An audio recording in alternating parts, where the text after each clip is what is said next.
character बीठा हूंदा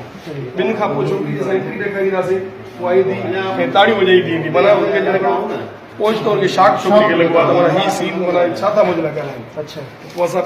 जेको सेकेंड मास्टर आहे हुते एंड कंदासीं बाक़ी मार्किंग हुननि किरदार ईंदी आहे त हीअ वॾेरो बीठो हूंदो जेको आहे जेको रोशन ख़ान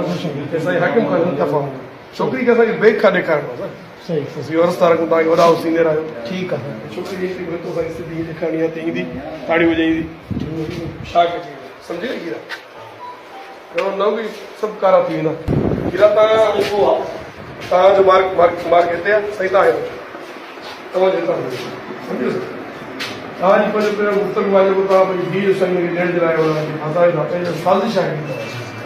तव्हां हितां हूंदो साईं हिते बीठो हूंदो पहिरियों तव्हांजी चाक आहे फर्स्ट मार्क्स में उन खां पोइ सेकेंड में छोकिरी जी सॼी कई ईंदी आहे सम्झो मतिलबु तव्हांजो ॿियो सीन आहे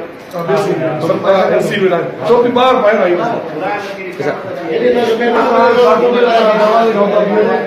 ऐं थोरे दरवाज़े खे खोले ॿार अचनि कंदो ॾिसंदो थिए कुझु ॻाल्हाइनि था तव्हांजे बारे में